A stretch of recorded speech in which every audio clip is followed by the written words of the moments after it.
কিছুক্ষণ পর তারপরে আরজি করে তরুণী চিকিৎসক ধর্ষণ খুনে মামলায় রায়, চিকিৎসক ধর্ষণ খুনে মামলার রায় শিয়ালদা আদালতে রায় ঘোষণা হবে এবং মূল অভিযুক্ত সঞ্জয় রায় তার ভাগ্যে ঠিক কি রয়েছে তা আর কিছুক্ষণের মধ্যেই পরিষ্কার হবে। দোষী না নির্দোষ সেটা ঠিক করবেন বিচারক, যেই রায়ের দিকে গোটা দেশ তাকিয়ে রয়েছে।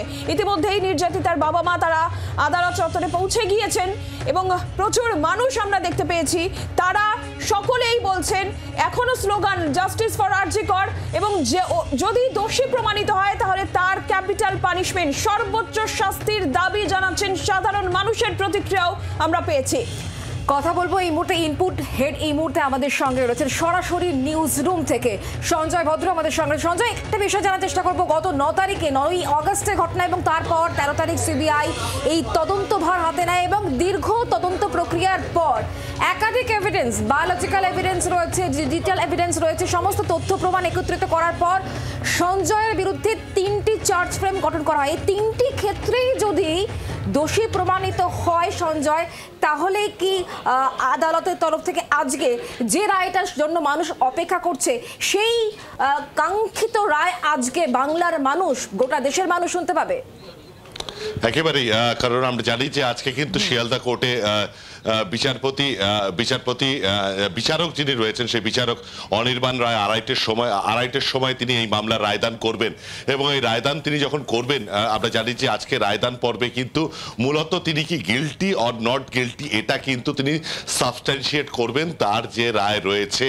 কিন্তু কোয়ান্টাম অফ জাজমেন্ট, অর্থাৎ তিনি যদি দোষী প্রমাণিত হন তাহলে তার কি শাস্তি হবে সেটা হয়তো পরবর্তীকালে অর্থাৎ আগামী সোমবার দিন শোনানো হতে পারে। তবে গত 9 তারিখে, গত 9 আগস্ট যখন সেই ঘটনাটি ঘটে, অর্থাৎ সকালবেলা 9:30 নাগাদ তার অচৈতন্য দেহ পড়ে থাকতে দেখা যায় 4তলা সেমিনার রুমে এমার্জেন্সি বিল্ডিং এর, এবং সেখানে ডক্টর একজন জুনিয়র ডাক্তার তিনি দেখেছিলেন, তিনি দেখে খবর দেন অন্য ডাক্তারদের। তারপরে তারা টালা থানা আউটপোস্ট যেটা রয়েছে সেখানে খবর দেওয়া হয়, সেখান থেকে টালা থানায় খবর দেওয়া হয়। তারপরে পুলিশের উচ্চপদস্থ কর্তারা তারা পৌঁছে যান ঘটনাস্থলে। সারাদিন ধরে নান টানান পড়েন। দেখি 9 তারিখে 9 আগস্টের সেই ঘটনা আরজি করে তরুণী ডাক্তারের মৃতদেহে পোস্টমর্টেম করা হয়। 6টা 10 থেকে 7টা 10 পর্যন্ত, সেখানে সন্ধ্যেবেলায় তারপরে তার দেহ নিয়ে যাওয়া হয় পানিহাটিতে এবং তার দেহ দাহ করে দেওয়া হয় এবং তারপর 11টা 45 টাকার সেই মামলার এফআইআর দায়ের করে কলকাতা পুলিশ এবং সেই মামলায় কিন্তু তারা রেপ চার্জ অর্থাৎ ধর্ষণের যে ধারা সেই মামলায় তারা যুক্ত করেছিলেন ইউডি কেসের সঙ্গে।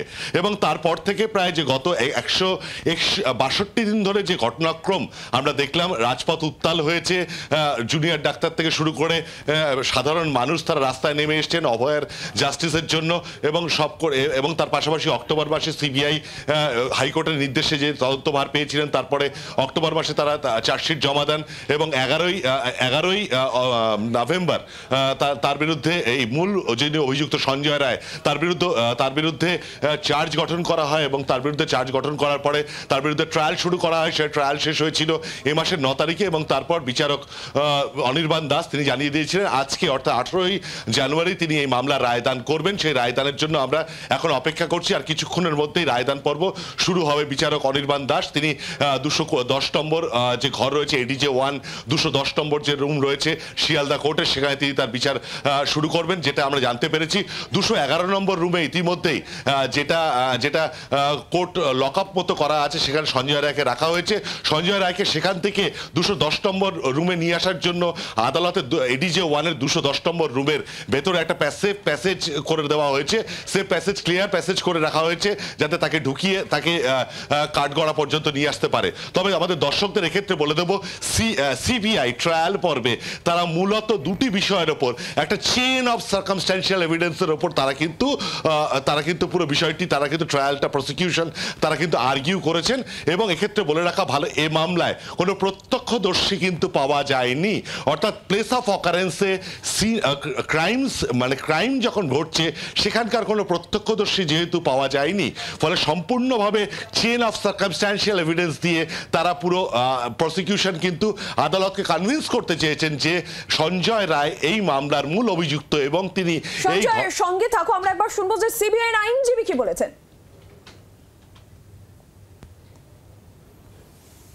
জাজমেন্ট হবে 2:30-এর সময় এবং ওপেন কোর্টেই ডিক্লেয়ার হবে। সেন্টেন্সের ব্যাপারে পরের দিন।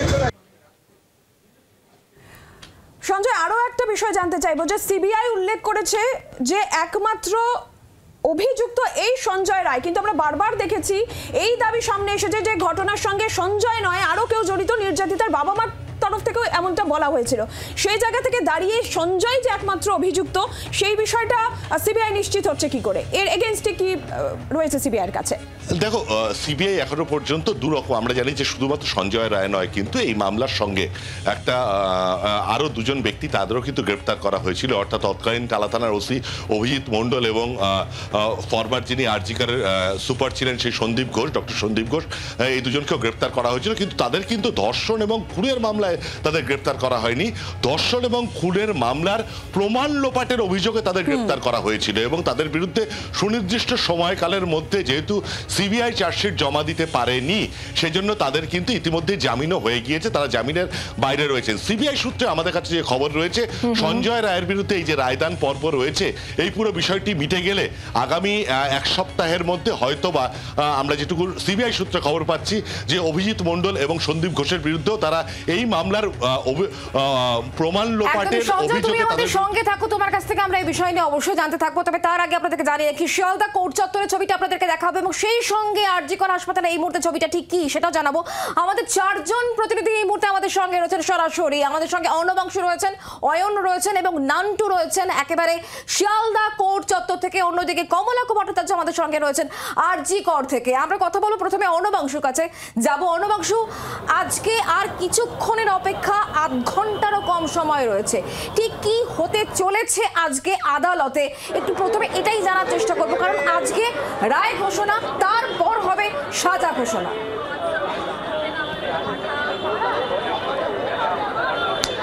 একদমই, দেখো হিসাব করলে 27 মিনিট রয়েছে আর বাকি 2:30-এর সময় বিচারক তিনি এজলাসে আসবেন। 210 নম্বর রুম, সেই 10 নম্বর রুমে কিন্তু ইতিমধ্যে ঠিক ভিড়, আইনজীবীরা রয়েছেন, তার পরিবারের সদস্যরা পৌঁছে গিয়েছেন, সাংবাদিকরা রয়েছেন, যার জায়গা ঠিক ভিড়। এবং তার থেকে বড় কথা হচ্ছে সেফ কাস্টডিতে কীভাবে আনা যায় সঞ্জয় রায়, অর্থাৎ মূল অভিযুক্ত বা একমাত্র অভিযুক্তকে, সেটা কিন্তু পুলিশ কর্ডন করে দাঁড়িয়ে আছে। এইটা হচ্ছে কোর্টের ভিতরের ছবি। কোর্টের ভিতরে বিচারক তিনি আসবেন, আসার পর তিনি কিন্তু ঘোষণা রায় দেবেন, অর্থাৎ এই যে অপরাধ অর্থাৎ ধর্ষণ এবং খুন, ভারতীয় ন্যায় সংহিতা আইনের 62 এবং 64 নম্বর ধারা, যেখানে খুন এবং ধর্ষণ, এই জায়গাটিতে বলা হবে যে এই সঞ্জয় রায় সে এই মামলায় বা অপরাধে দোষী না নির্দোষ, অর্থাৎ তার ঘোষণা হবে। এবং দোষী হলে তার সপক্ষে বিচারক অবশ্যই তিনি বলেছিলেন আগের দিনই যে ওপেন কোর্টে তিনি শোনাবেন যে কেন আদালত এই সিদ্ধান্তে উপনীত হলো, তার সপক্ষে আদালত অবশ্যই কিছু পর্যবেক্ষণ দেবে। এবং তার জন্য যেটা সঞ্জয় আমাদের বললেন যে এখানে একমাত্র আই উইটনেস নেই, উইটনেসের সংখ্যা হচ্ছে 50। সেই উইটনেসের তালিকায় রয়েছে বাবা মা রয়েছে, হাসপাতালে অন্যান্য জুনিয়র ডক্টরসরা রয়েছে, সিবিআই আধিকারিকরা রয়েছে। প্রত্যেকের বয়ান এবং বাকি তথ্য পাওয়ার পর আদালত যে সিদ্ধান্তে উপনীত হতে চলেছে কিছুক্ষণের মধ্যে যে এই ঘটনায় বা এই অপরাধ সংগঠিত হওয়ার পিছনে সঞ্জয় রায় দোষী না নির্দোষ তা ঘোষণা হবে। এবং আগামী সোমবার কিন্তু আদালত সাজা ঘোষণা করবে।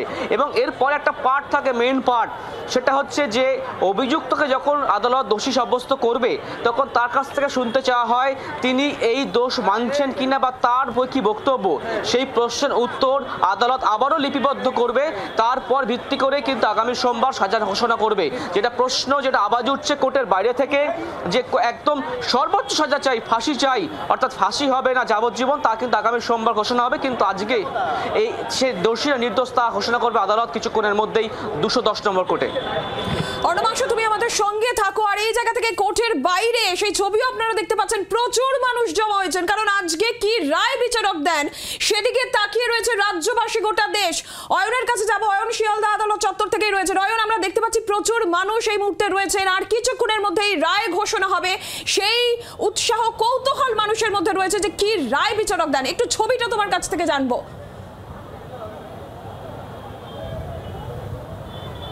মানুষের মনে উৎসাহ কৌতূহল থাকলেও মানুষের এই মুহূর্তে শিয়ালদহ কোর্টের ধারে কাছে ঘেঁষার কোনো উপায় কলকাতা পুলিশ রাখেনি।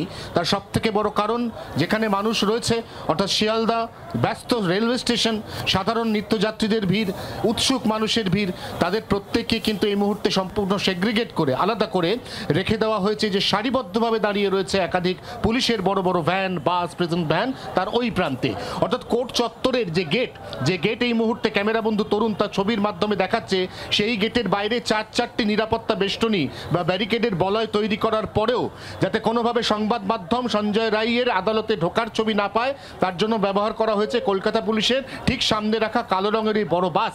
এবং তার পাশাপাশি যাতে সাধারণ মানুষ কোনোভাবেই এই কোর্ট চত্বরের দিকে তাকালেও কিছু দেখতে না পান তার জন্য এখানে সারিবদ্ধভাবে দাঁড় করিয়ে রাখা হয়েছে একাধিক উঁচু গাড়ি।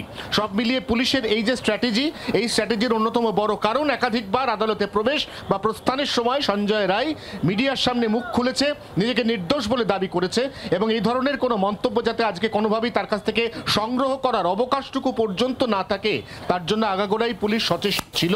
সেই অনুযায়ী পুলিশের পরিকল্পনা ছিল, সেটা সঞ্জয় রায় ঢোকার সময় পুলিশ যেভাবে সামনেটাকে এই বড় বাস দিয়ে আটকে দিয়ে গোটা ব্যাপারটা ব্লক করে দিয়েছে তার থেকে এটা প্রমাণ। এবং এই ছবির মাধ্যমে বোঝা যাচ্ছে এই মুহূর্তে আদালত চত্বরে কি বেনজির নিশ্চিদ্র নিরাপত্তা বলয়ের মধ্যে, যেমনটা আমাদের অপর প্রতিনিধি অর্ণবাংশু বলছিল, ঘড়ির কাঁটা যত এগিয়ে চলেছে এই নির্দিষ্ট শুনানির বা রায়ের দিকে, যেখানে গিলটি অর নট গিলটি আর কিছুক্ষণের মধ্যেই ঘোষণা করতে চলেছেন বিচারক।